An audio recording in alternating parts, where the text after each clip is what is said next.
Hey, welcome to an artcast video. This is artcast episode 5 or 6. It's been a while since I've done an artcast video, so I don't really remember what episode I'm on, but I think it's either 5 or 6. So let's get started. Let's get a few news updates out there. Uh, the artcasts are moving to YouTube now. They're not going to be on SoundCloud anymore, so that's why you're going to see a lot of stuff on my YouTube channel now. That way, I can actually give you more of a interesting discussion and video and all that stuff, other than going to SoundCloud and listening to me talk for however long. The other thing is these will actually be more broad in terms of discussion. Won't be just about art books anymore. I used to want to talk just about art books, but I can only talk about art books for so long. So these discussions might broaden a little bit. It might be different each episode. So as of right now, this is how it's gonna be. I might change it down the line or something, but let's just keep that. Let's just go as we go. The other stuff I want to announce, oh, not announce, but talk about is I have been working on Liquid Rock. I'm on the fifth page or sixth page of the fourth issue, and the reason why it's taking me a really long time to get Liquid Rock finished, or at least this particular issue, is that between the time from issue 3 to issue 4, I moved computers, not moved places, but moved computers because I got a new computer last year or so. So I'm just kind of so I had to learn a lot of new stuff with these applications I got. So I got Illustrator. So I started doing a few pages in Illustrator. Then I got Corel Painter. So I'm doing the pages on Corel Painter. So I'm really going through each thing. Then I decided to completely scrap issue 4 and kind of redo it almost. So this is a lot of this it's taking me a lot of time to kind of work on, but right now when I was working on these last few pages, is that it's a good switch. Corel Painter is really one of my favorite applications. If you have never used it, I recommend it if you are a aspiring digital artist. Corel Painter is really one of my favorite applications. Probably inclusive Photoshop if you. Corel Painter is cheaper, so I would kind of recommend that. So there's that. I'm working on a portrait for my aunt. So that is also being worked on, and that's probably what you're gonna be seeing with this video is me working on that. Maybe some other stuff as well mixed in. Uh, I really like the portrait. Part of me hates it as well. I feel I feel with the color palette, I think the colors kind of work and all that, but there's just some stuff I wasn't really pleased with, especially the background. But I think it's good for what it is. It's probably the best landscape in the background that I could do. But again, it's I mostly did this just to try it out, so it took me a little bit longer than I would have liked to finish this portrait. But a lot of it is me learning this application and trying out new brushes and all kinds of stuff. So that's really why it's taking me a long time to work on stuff as well. But this particular portrait is mostly my motivation keeps going up. Keeps wavering between let's do this to I don't really feel like it. It's really not almost an occupational hazard of art where you just kind of feel unsatisfied almost with all your work. It's really tough to kind of please your inner critic inside of you.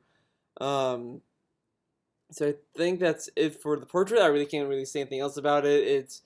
I mean, I'm satisfied with it, I guess, but I just feel like it could have been better. It could be better, but we'll see. We'll see how it is by the end because I'm still working on it.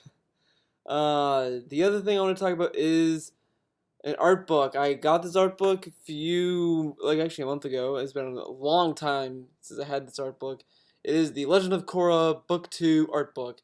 And I got the first art book for book 1 and it was good. Second one is a lot better. It's thicker. It's the thickest art book almost it's thicker than the first book. First book's art book. Uh that is gonna be weird, but yeah, the season 2's art book is a lot thicker than season 1's.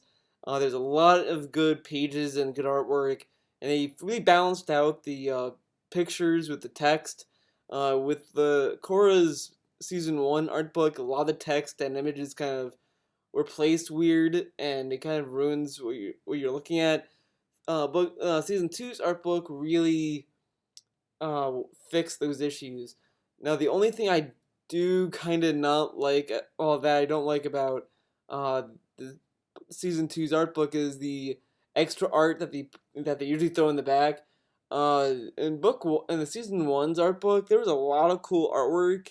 There's stuff from the last Airbender series, kind of redrawn in the style of Korra and all that stuff. And this was just kind of promotional stuff, kind of stuff that was just like let's just throw this in there, because with season one's art book, there was a lot of bonus material that wasn't even released to the public, or was very obscure. The images in the season two's art book was really you could find it anywhere, like way before this art book was announced. There was just promotional poster stuff in there and all that. Not that it's bad, but it's a little disappointing in comparison with season one's. But overall, the season two's art book is really good. If you are an artist, I definitely recommend it, because it definitely, if I'm stuck in a tight spot where I just don't know what to do, I just open that book up and I get all kinds of inspirational juices coming out of it. And um, it's a really good art book. I really like the art book. It's really fun. I do recommend it if you are an aspiring artist or a collector of art books. It is a really good art book. I really can't stress that enough. For $25, you get a lot out of it. Uh, so I think that's the only art book. I've gotten the Lord of the Shadow art book. I've still not yet to finish reading that one because I'm taking my time with that. Um, so I think that's it for art books as far as I want to talk about. But the other thing I want to talk about is comic books. I've been buying a few comic books in the past few weeks. One of them is called Eve: True Stories. I not got a chance to read it yet. It's very thin. It's like $12.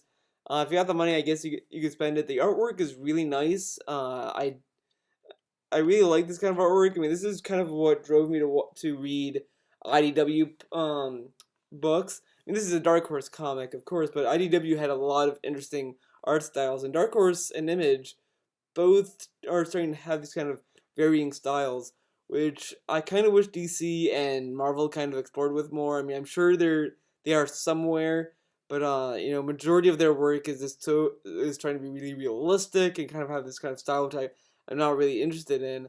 I mean, there's only a few that really connect to me. But speaking of DC, I did buy Batman Noir. That's a really interesting comic. I've yet to finish it, but it's a bunch of short stories told in Gotham. It's all in black and white, obviously. I really like it. The dialogue is really well written.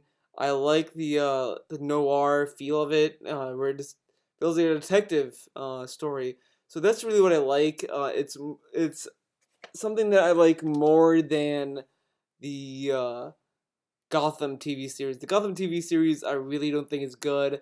I mean, I don't think it's terrible, but it's really off-putting for me because not as a Batman fan, it's not like, oh, this isn't faithful to Batman, but it's just, even as its own show, there were just things I didn't like. The guy who plays Harvey Bullock, I like the actor. I've seen him in like Grounded for Life, but I like that actor, but his character is so stereotypical and generic. It was just like, you know, Harvey Bullock was always a kind of annoying character to begin with, but in the animated series, I did kind of like him. He was a guilty pleasure type character for me, but with Gotham, it was just kind of annoying. And this will also sound a little bit more of a Batman fan kind of thing, but the you have the kind of the children of the Batman villains. So like you see young Poison Ivy, you see young Catwoman, and you see like kind of a rookie kind of Riddler. And what I didn't like was that those villains that they showed didn't really feel like villains. They just kind of felt like toys. Because in Batman, these villains are They choose this gimmick, but they're not defined by that gimmick. I mean, yeah, it's like, well, the Riddler does a lot of riddle stuff, but they have their own personality and traits that kind of attribute to that gimmick. But it's so played, it's subtly played where it's just like kind of like, you kind of believe these characters. In Gotham, that does not happen. In Gotham, these characters just feel so, like, the gimmick defines them. So, like, when you see Riddler for the first time, he's speaking a riddle. So it's like, oh, I wonder who he's gonna be. Oh, this little girl's hugging a plant. Oh, I wonder what she's gonna be. It's just like, in the first episode, they try to throw in as many Batman villains as they could, and I really don't like that because it doesn't really give the show enough room to breathe or grow. It's just kind of relying on, hey, remember, this guy, this guy, this guy. It's just like, this shouldn't be a guessing game, or I shouldn't be watching Gotham and pointing out the Batman villains. It should just come off naturally and not kind of in your face and obnoxious. So I didn't really like that much of Gotham. I don't think it's bad. I don't know if I'm gonna go back to it. I might, but I have no interest otherwise. So that's really it about Batman. I guess I'm gonna talk about, but the other thing I kind of want to talk about is, this is something interesting that I was thinking about, is why do people like animation so much? Why do grown adults, people in their 20s, watch animated shows like Legend of Korra and all that kind of stuff? And a lot of it was, initially thinking that, they are really good television shows, and they're really good television shows. They tell good stories, but visually, I think the visual style of it really helps kind of sell it to adults. And that's the thing, like, when I see people like kind of watch SpongeBob, I kind of just kind of cringe because the style isn't really that interesting or captivating. But with shows like Batman the Animated Series and Justice League and uh, Avatar and all that, they have very distinct styles that are just kind of interesting to look at. Mostly, when you look at Justice League, I've said this in multiple videos in the past, they have a very stylized comic book kind of feel. So they kind of has this, so it kind of, is interesting to look at as an aesthetic. And then when you see, you know, Avatar and Legend of Korra, that kind of show, uh, they have this interesting animation style that's kind of a mix of Miyazaki and all this kind of Eastern and Western animation styles. And a lot of people are debating, is Korra an anime and all that, and it's, to me, it's not really considered an anime because it doesn't fit the genre. I mean, yeah, you could argue that Japan's anime is a shorthand for animation, which is also cartoons and all that stuff. And in Japan, everything, is anime. But when you're trying to globalize a series, I don't know if you would kind of consider it one or the other, because to me, it's like, if it comes from Japan to, the States, or anywhere else outside of Japan, it kind of has its own particular rules and style and stories and stuff, and so on. That kind of distinct. It kind of makes its own kind of distinction, in other markets. Because again, like, they're not really cartoons because they have different kind of animation principles and styles. And this is a really loaded topic as well. So I mean, I'm not expecting you guys to say, yes, you're right, you're factual over here. It's just, personally, I don't really consider Japanese anime as cartoons because it really has its own specific kind of style. And and that's the other thing I will say, that I get really interested when I watch these kind of shows, is that it's almost like looking at art. You go to a museum and you see all these kind of art styles, and that's really what cartoons and anime and animation is really is. I mean, you're just seeing all these kind of people who who poured their heart and soul in, not only in the storytelling and acting, but the artwork as well. I mean, there's a lot of stuff that kind of goes on with these shows that I think really resonates with a lot of people. It's not like, oh well, this show is pretty, and and that's it. But like, these styles, like, really kind of blow people away. Like, when I've seen like the third season finale of Korra, that fight scene was breathtaking. I mean, there were times where it was like I would be really immersed into the fight, and then there'd be other times where I just step back and it's like, holy crap! Someone had to draw every single frame of this fight. That must have been fucking hell. I mean, personally, I cannot see myself drawing all those frames for that fight scene. That would have probably led me to an early grave.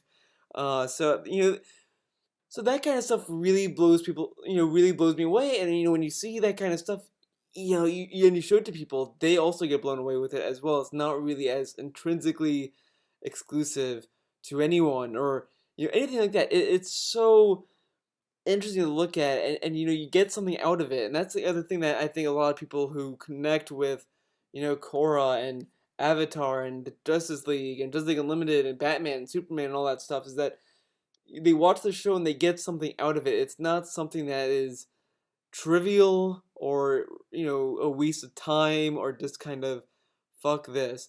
It is something that is so genuinely interesting and awe-inspiring that you leave it saying not only is the story and all that stuff interesting, but man, I saw like this crazy fight scene, and there were times where this artwork really moved me in this particular scene. I mean, and the other thing is that animation makes everything more organic than live action, in my opinion. Because with live action, if you're gonna be doing something that's so whimsical and kind of out there, you need to have all these special effects to happen, and that either works for the movie or it really doesn't. But when you do animation, everything can work and it can all you know look organic and make it belong. I mean, as long as it's aesthetically and stylistically pleasing, and that's really what I like about the animation is that you can get away with so much stuff that I really definitely think it's a worthwhile medium, and it's one that really demands a lot of patience from a lot of people who work on these animations as well. So I think I'm gonna wrap it up here. I'm speaking a little longer than I usually would, but I think that's good anyway for these kind of videos. See you next time. Hopefully, I will finish working on my how to draw video that I've uploaded a few weeks ago. But that's it. I think I'm gonna end it here. Thanks for watching and thanks for listening to this commentary. Please, if you have any contributions to this discussion or anything, feel free to comment below, and I will definitely respond either in the next artcast or in some way or something. So please, have a good day or good night or whatever, and please leave a comment. Let me know how you like this video, and if you want to see me do more videos like this, I guess I don't know. That's it. Thanks for listening. See ya.